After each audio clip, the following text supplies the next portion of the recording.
గృహములన్ ఒక్క సూర్యుడే ప్రకాశిస్తూ ఉంటాడు. కానీ ఆ ఒక్క సూర్యుడే ఎవరు చూస్తే వాళ్ళకే ఒక సూర్యుడిలా కనబడుతూ ఉంటాడు. నాకు అదిగో సూర్యుడు అంటారు, నమస్కారం చేస్తారు. పక్కన ఉన్నవాడికి ఆయన సూర్యుడు. ప్రతి వాళ్ళకి నేను చూస్తున్న సూర్యుడు అనుకుంటూ ఉంటాడు. ఎవరికి వాళ్ళకి నేను చూస్తున్న సూర్యుడు అనిపించినట్టే ఈ లోకంలో ఉన్నటువంటి సమస్త జీవుల యొక్క హృదయ పద్మముల యందు ప్రకాశించేటటువంటి ఆ పరమేశ్వరుడే రాశీభూతమై ఇదిగో ఇక్కడ కృష్ణ భగవానుడుగా నిలబడున్నాడు. ఆయన ముఖార విందమును చూస్తూ ఆయనకి నమస్కరిస్తూ ప్రాణోత్క్రమణమై నేను ఆయనలో కలిసిపోతున్నానని తన తేజస్సుని కృష్ణ పరమాత్మలో కలిపి భీష్మాచార్యుల వారు మహానుభావుడు ధన్యుడయ్యాడు. ఎక్కడెక్కడ భీష్మస్థుతి వింటారో అక్కడక్కడ కృష్ణానుగ్రహం కలుగుతుంది. అంత గొప్ప స్థితి. అందున ప్రాణోత్క్రమణ సమయంలో కృష్ణ పరమాత్మ యొక్క ముఖార విందాన్ని చూస్తూ భీష్ముడు చేసినటువంటి స్తోత్రం. ఆయన ఒక మాట అంటాడు, ఈ పద్యం బాగా జ్ఞాపకం పెట్టుకోవలసినటువంటి పద్యం. భీష్ముడి దగ్గరికి వెళ్ళి చెప్పారు ప్రాణోత్క్రమణానికి ముందు, అయ్యా ఉపపాండవులందరూ చచ్చిపోయారు, అశ్వత్థామ చంపేశాడన్నాడు. ఆయన అన్నాడు, రాజట ధర్మజుండు సురరాజసుతుండట ధన్వి శాస్త్రమోద్వేజకమైన గాంధీవము విల్లుయట సారథి సర్వభద్ర సంయోజకుడైన చక్రియట ఉగ్రగదాధరుండు భీముడయ్యాజికి తోడువచ్చునట ఆపద కల్గుటకేమి చిత్రమో. ఎంత గొప్ప పద్యం అండి. ఆయన అన్నాడు, ఏమయ్యా ఆపద వచ్చిందా పాండవులకి? ఆపద అన్న మాటకు అర్థం అదే. రాజట ధర్మజుండు, ఇప్పుడు దుర్యోధనుడు కాడు రాజు, ధర్మరాజు గారే రాజు, ఎందుకంటే శత్రువులందరూ చచ్చిపోయారు. సురరాజసుతుండట ధన్వి, సాక్షాత్తుగా దేవేంద్రుడి యొక్క కుమారుడు అర్జునుడు. శాస్త్రవోద్వేజకమైన గాంధీవము విల్లుయట, శత్రువుల్ని చంపేయడానికి ఉపయోగపడేది కాదు గాంధీవం అంటే. కేవలం గాంధీవమునకు కట్టబడినటువంటి వింటినారిని టంకారం చేసినంత మాత్రం చేత కొన్ని వేల మందిని ఎదుర్కోకు చచ్చిపోతారు. విరాట పర్వంలో గాంధీవం యొక్క వైభవాన్ని వర్ణిస్తారు. అంత గొప్ప గాంధీవాన్ని పట్టుకుంటాడు. ఆయనకి సారథ్యం చేసేవాడు సారథి సర్వభద్ర సంయోజకుడైన చక్రియట, సుదర్శన చక్రాన్ని చేతిలో పట్టుకుని లోకములన్నింటినీ కాపాడేటటువంటి కృష్ణ పరమాత్మ సారథి. అటువంటి వాడికి ఉగ్రగదాధరుండు భీముడై యాజికి తోడువచ్చునట. చాలా కోపంతో గదాదండాన్ని పట్టుకుని గిరగిరా తిప్పుతూ తిరిగేటటువంటి భీమసేనుడు ఆయనకి తోడొస్తూ ఉంటాడు. ఇలాంటి వాళ్ళందరూ అక్కడుంటే వాళ్ళ పిల్లలందరూ ఒక్క రాత్రి ఓ పరికిమాలిన వాడి చేతిలో చచ్చిపోయారంటే ఏమనుకోవాలి? ఆపదకల్ గుటకేమి చిత్రమో. ఇటువంటి ఆపదలు వచ్చాయంటే ఏమనుకోవాలి? కాలోహి బలవాన్ కర్త సతతం సుఖదుఃఖయోహో నరాణం పరతంత్రాణం పుణ్యపాపానుయోగత అంటాడు వ్యాసుడు దేవి భాగవతంలో. కాలము బహుబలవత్తరమైనది. అందుకు కదూ భగవద్గీతలో కాల కలయతామహం అంటాడు. నేను లెక్కలు కడుతూ ఉంటాను, ఎవరెవరిని ఎంతకాలం ఉంచాలో, ఎలా తీసేయాలో, ఏ అనుభవింపజేయాలో, ఎవరితో కలపాలో, ఎవరితో తీసేయాలో అన్నీ లెక్కలు కడతానయా, నేను మహాగణకుణ్ణి కాలరూపంలో ఉంటానన్నాడు. ఎంత చిత్రమో చూశారా అన్నాడు.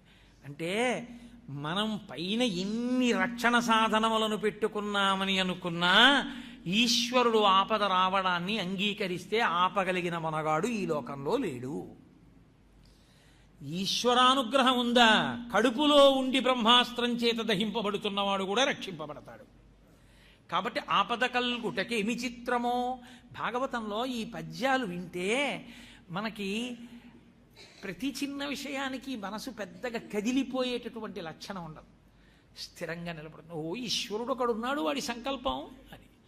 కాబట్టి ఏమి భాగవతం అవుతుంది 10 రోజుల్లో, ఏవి ఘట్టాలు అవుతాయి. 8:30 అయిపోయింది. వేరొక్క ఘట్టాన్ని ప్రస్తావన చేసి ఇవాళ ఉపన్యాసాన్ని పూర్తి చేసేస్తాను. ఆ పుట్టినటువంటి పరీక్షిత్తు పెద్దవాడయ్యాడు, కృష్ణ పరమాత్మ శరీరాన్ని విడిచిపెట్టేశారు. అంటే ఆ మాట ముందు ఎందుకు చెప్పవలసి ఉంటుందంటే భాగవతంలో ఇది చెప్పకపోతే పరీక్షిత్తు భాగవతం వినడం మొదలు పెట్టడం కుదరదు. కాబట్టి మళ్ళీ కృష్ణలీలలు వస్తాయి, కృష్ణుడు పుట్టడం అవి వస్తాయి, కంగారు పడిపోకండి. కృష్ణుడి శరీరం విడిచిపెట్టాడు కాబట్టి కృష్ణుడి యొక్క నిర్యాణం అయిపోయింది. పాండవులందరూ భారమైనటువంటి హృదయస్థితిని పొందారు. ధర్మరాజు గారు, ఇతర పాండవులు, ద్రౌపదీదేవి స్వర్గారోహణ పర్వంలో శరీరాన్ని విడిచిపెట్టేశారు. శరీరాన్ని విడిచిపెట్టే ముందు పరీక్షిత్తుని సింహాసనం మీద కూర్చోబెట్టి పట్టాభిషేకం చేశారు. మహాధర్మాత్ముడు పరీక్షిత్ తన తాతలు ఎలా పరిపాలన చేశారో అలా పరిపాలన చేసేటటువంటి స్థితి కలిగిన వాడు గొప్ప కృష్ణ భక్తుడు. అటువంటి వాడు రాజ్యాన్ని పరిపాలన చేస్తున్నాడు. పరిపాలన చేస్తున్నటువంటి కాలంలో ఒకానొకప్పుడు ఆయన రాజ్యమంతా విజయయాత్ర చేసి వేటాడి వెడుతున్నాడు. వేటాడేటప్పుడు పోతన గారు ఒక చమత్కారమైన మాట అన్నారు. వేటాడినటువంటి పరీక్షిత్ అన్నిటినీ వేటాడాడు, కానీ చంద్రుడిలో ఉన్నటువంటి మృగాన్ని ఒక్కదాన్ని వదిలిపెట్టాడు అన్నారు. అంతా వేటాడాడు. చిత్రం ఏమిటంటే ఆయన తిరుగుతున్నప్పుడు ఆయనకు ఒక ఆశ్చర్యకరమైనటువంటి సందర్భం కనపడింది. ఒక ఆవు ఒకటి ఏడుస్తోంది, దానికి దూడ లేదు. దూడలేని ఆవు ఏడుస్తోంది. దాని ఎదురుగుండా ఒక ఎద్దు నిలబడి ఉంది. ఆ ఎద్దుకి ఒక్క కాలు మీదే ఉంది. ఆ ఎద్దు 3 కాళ్ళు లేవు. అసలు ఒంటి కాలు మీద ఎద్దు నిలబడడం అన్నది మీరు ఊహించనే లేదు. అంత కష్టం ఎద్దు శరీరానికి. అది ఒక్క కాలుతో నిలబడింది. నిలబడితే ఈ ఆవు ఏడుస్తూ ఆ ఎద్దుని పలకరిస్తోంది. భూమాత గోమాతగా రూపాంతరం చెందింది. భూమియే గోవుగా నిలబడింది, ధర్మమే వృషభంగా నిలబడింది. ఇప్పుడు ఈ భూమాత ఆ గోమాతతో అంటే భూమి ధర్మాన్ని అడుగుతోంది. ఈ లోకంబున పూర్వము 4 పాదముల నీవు నడతువు, శ్రీలలనీశుడులేమిని కాలముచే నీకు ఒంటి కాలయ్యకదే అంది. ఈ లోకంలో పూర్వం నువ్వు 4 పాదాలతో నడిచావు. ధర్మమును ఎద్దుగా సంకేతించినప్పుడు ధర్మానికి ఉండేటటువంటి 4 పాదాలే సత్యము, శౌచము, దయ, తపస్సు. 4. ఇందులో 3 పాదాలు పోయాయి. 3 పాదాలు పోయాయి అంటే ఎందుకు పోయాయి ధర్మము అంటే 3 పాదములు ఒక్కొక్క గుణం చేత నశించిపోయి. తపస్సు దేని చేత నశించిపోయింది అంటే ఎప్పుడూ తపస్సు చేసేటటువంటి వాళ్ళు నేను గొప్పవాణ్ణి అన్న మాట చెప్పించుకోకూడదు. అలా చెప్పించుకున్న కారణం చేత కలియుగంలో తపస్సు భ్రష్టమైపోయింది. 2వది శౌచం. ప్రతి విషయాన్ని పట్టించుకునేటటువంటి లక్షణం రావడం వల్ల సంగము చేత శౌచము పోయింది. ఇక దయ ఎందుకు నశించిపోయింది అంటే ప్రతి వారి యందు ఏదో ఒక కారణానికి అహంకారం పెరిగిపోయి దయ నశించిపోయింది. ఇక మిగిలినది సత్యం ఒక్కటే. సత్యము మార్పు చెందనది పరమాత్మ. అందుకని ఆ ఒక్క పాదంతోనే ఆ గోవు నిలబడింది. అందుకని ఆ ఆవు చూసింది, ధర్మం ఎంతకాలం ఉంటుందో అంతకాలం భూమి భరించగలదు. ధర్మం లుప్తం అయితే బరువు అన్న మాట లోకంలో ఉండేటటువంటి జనుల వలన జంతువుల వలన కాదు. ధర్మం నశించిపోతే భూమికి బరువు. ధర్మం ఉంటే ఎంతమంది ఉన్నా భూమికి బరువు కాదు. అందుకని శ్రీలలనేశుడులేమిని కాలముచే నీకు ఒంటి కాలయ్య కదే. ఒకానొకప్పుడు కృష్ణ పరమాత్మ చక్కటి శ్రీచిహ్నములతో కూడినటువంటి పాదములతో ఈ భూమి మీద తిరుగాడాడు. అటువంటి కృష్ణ పరమాత్మ అవతార పరిసమాప్తి చేశాడు. ఆ కారణం చేత నీకు 3 కాళ్లతో నువ్వు 3 కాళ్ళు పోగొట్టుకుని ఒంటి కాలితో తిరుగుతున్నావు. నిన్ను చూస్తే నాకు ఎంతో బాధగా ఉంది, నా కన్నుల నీరు కారుతోంది. నిన్ను ఆ ఒక్క కాలుతో కూడా ఉండకుండా చెయ్యడం కోసమని ధర్మమునకు కట్టుబడిన వారిలా నటించేటటువంటి వారు పట్టి ఆ కాలు కూడా తెగ్గొట్టేస్తారని ఏడుస్తున్నాను. నీకు 3 కాళ్ళు లేవు అని నీ గురించి ఏడవట్లేదు, నీకు 3 కాళ్ళు పోయాయి అని నేను ఎందుకు ఏడుస్తున్నానో తెలుసా? నీకు ఈ 3 కాళ్ళు పోయిన కారణం చేత రాబో కాలంలో ఎవరెవరు ఏది భరించాలో దాన్ని వదిలేస్తారు.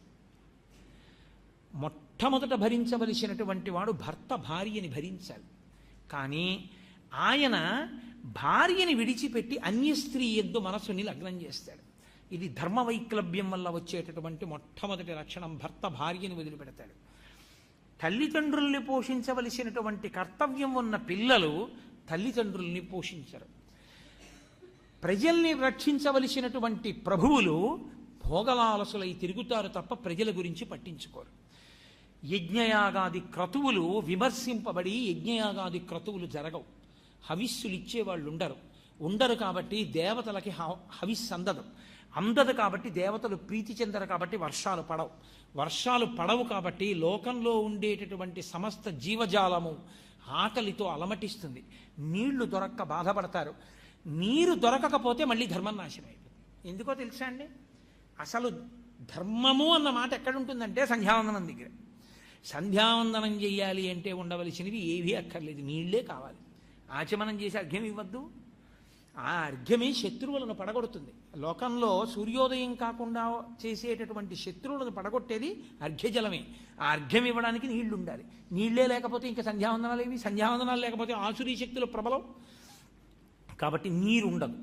ఇటువంటి స్థితి వస్తుంది.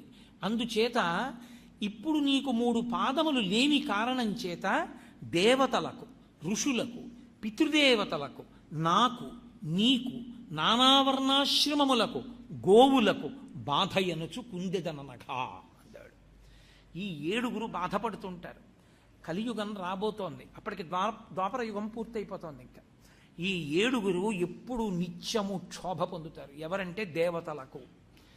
ప్రతివాడు దేవతల్ని విమర్శించేవాడే. తెలిసి తెలియని ప్రతివాడు దేవతల్ని ధిక్కరించి జీవించేవాడే. ఒక్కడు హోమం చేసేవాడు ఉండడు, యజ్ఞం చేసేవాడు ఉండడు, యాగం చేసేవాడు ఉండడు, హవిస్సిచ్చేవాడు ఉండడు. వేదానికి గౌరవం క్షీణించిపోతుంది. కాబట్టి దేవతలకు, పితృదేవతలకు కష్టపడి కని పెంచి పెద్ద చేసి ఎంతో ప్రయోజకుణ్ణి చేసి తన శరీరం కూడా వాడి చేతులలో పెట్టినటువంటి అగ్నిహోత్రం చేత కాలిపోవాలనుకున్నటువంటి తండ్రి శరీరాన్ని విడిచిపెట్టిన రోజు జ్ఞాపకం పెట్టుకుని అన్నదమ్ములందరూ కలిపి తద్దినం పెట్టేటటువంటి రోజు కూడా పోతుంది. దేశం యొక్క గౌరవాన్నంతటినీ నువ్వు ఒక బట్టలో చూసి నమస్కారం చేస్తున్నావు పతాకానికి. నిన్ను కన్న తండ్రి కాపాటి గౌరవం లేదా? నిన్ను కన్న తల్లి కాపాటి గౌరవం లేదా? వాళ్ళకి తద్దినం పెట్టవలసిన అవసరం లేదా? ఆ కడుపున పుట్టిన వాళ్ళ మధ్య ఎన్ని విభేదాలైనా ఉండొచ్చు. నీ అన్నకి 50 ఏళ్ళు వచ్చాయి. మహా బతికితే ఇంకో 20 ఏళ్ళు బతుకుతాడు. 70 ఏళ్ల కన్నా బతుకుతాడనే నమ్మకం ఏం లేదు. ఇంకొక 20 ఏళ్ళు బతికితే ఏడాదికి అన్న తమ్ముడు కలిసి మాట్లాడుకునేటటువంటిది మహా అయితే 5 రోజులు ఉంటుంది. 5 రోజులుంటే ఇంకా అన్నగారు బతికున్న 20 ఏళ్లలో 25లు 100 రోజులు కలుసుకుంటారు. 100 రోజుల్లో రాత్రి ఇద్దరూ నిద్రపోతారు. కాబట్టి అన్నదమ్ములు 50 రోజులు మాత్రమే పగళ్ళు ఉంటారు. ఈ 50 రోజుల్లో ఇద్దరూ కూర్చుని మాట్లాడుకుంటూ ఉండడం కుదరదు. కాబట్టి ఎవరి పనుల మీద వాళ్ళు వచ్చి ఇద్దరూ మాట్లాడుకోవాలి. కాబట్టి మహా అయితే తమ్ముడి దగ్గరికి అన్న దగ్గరికి తమ్ముడు వెళ్ళినటువంటిది రోజుకి 3 గంటలు కలిసి ఉంటారు అనుకుంటే 23 60 గంటలు కలిసి ఉంటారు. 60 గంటలు కలిసి ఉంటారంటే ఇక ఈ జీవితంలో తల్లిదండ్రులకు పుట్టినటువంటి అన్నదమ్ములం అనిపించుకున్నటువంటి వాళ్ళం కలిసి ఉండేది ఇక 3 రోజులు మాత్రమే మాట్లాడుకునేది. 3 రోజులు మాట్లాడుకోవడానికి మాత్రమే ఉన్నటువంటి జీవితంలో దేనికి అన్నగారితో మాటలు మానేయాలి తమ్ముడు? దేనికి అన్నదమ్ములు? మహాపండితుడు ఎంతో ఈశ్వరోపాసన చేసినటువంటి తండ్రికి తద్దినం పెట్టేటప్పుడు అన్న తమ్ముడు కలిపి తద్దినం పెట్టని దౌర్భాగ్యం ఎందుకు ఏర్పడాలి? అంటే కలియుగం యొక్క లక్షణం. ఏ కారణం లేకుండా అన్నదమ్ములు తల్లిదండ్రులకి తద్దినం పెట్టేటప్పుడు కూడా కలుసుకోరు. ఖాళీ లేదు, లేకపోతే మాటలు లేవు, కలవరు. అంతకన్నా దురన్యాయం ఏముంటుంది లోకంలో? కాబట్టి దేవతలకు, ఋషులకు, ఋషి తర్పణం అని చెప్పి ఋషి రుణం అని మనకుంది. వాల్మీకి మహర్షి రామాయణం ఇచ్చారు. లక్షలు ఖర్చు అవుతున్నాయి. 7 కాండలు తెచ్చి ఇంట్లో పెట్టుకున్నవాడు కనపడ్డాడు. అక్కర్లేని పెయింటింగ్, అదేమిటో అర్థం కాదు, 10,000 పెట్టి తెచ్చి ఇంట్లో పెడతాడు. రామాయణం పుస్తకాలు ఉండవు, భాగవతం పుస్తకాలు ఉండవు, భారతం పుస్తకాలు ఉండవు, 4 పద్యాలు నోటికి రావు. తీసుకెళ్ళి నించోపెట్టి ఎక్కడిదో ఎప్పటిదో సినిమా కథ కొంచెం చెప్పి ఆప్ చేసి, మిగిలింది చెప్పి ఆప్ చేసి, ఈ సినిమా ఏమిటి అని అడిగితే ఠక్ అని చెప్తాడు. ఇందులో నాయకుడు ఎవరంటే చెప్తాడు, నాయిక ఎవరంటే చెప్తాడు, దర్శకుడు ఎవరంటే చెప్తాడు. పాట కొద్దిగా పాడి మిగిలింది ఏమిటంటే పాడతాడు. పోతన గారి భాగవతంలో పద్యం రాదు. కాల్చేయద్దువండి, ఋషులు అవమానింపబడలా? కాబట్టి దేవతలకు, ఋషులకు, పితృదేవతలకు, తండ్రికి తల్లికి తద్దినం పెట్టేవాడు ఉండడు. పితృదేవతలకు, నాకు అంటే భూమికి, నీకు ధర్మానికి, నానావర్ణాశ్రమములకు, ఎవడి ఆశ్రమం వాడికి ఉండదు, ఎవడి కర్తవ్యం వాడు చేయడు. నానావర్ణాశ్రమములకు, గోవులకు, ఆవుని రక్షించేవాడు, ఆవుని పోషించేవాడు, ఆవుకి నమస్కరించేవాడు ఉండడు. ఆవుల్ని చంపి వ్యాపారం చేసుకునే స్థితి లోకంలో వచ్చేస్తుంది.